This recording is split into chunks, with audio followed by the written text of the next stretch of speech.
Bunlar var, siyah var. Yeşil var.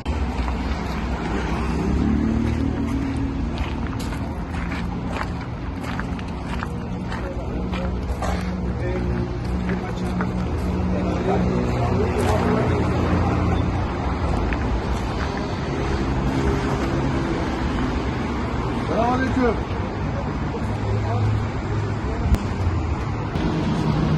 Baba. Dayı.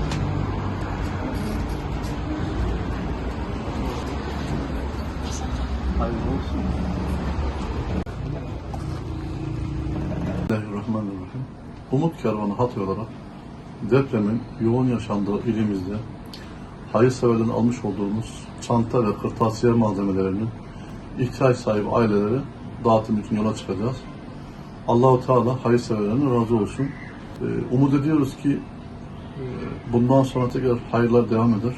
İhtiyaç sahibi aileler yüzü güler.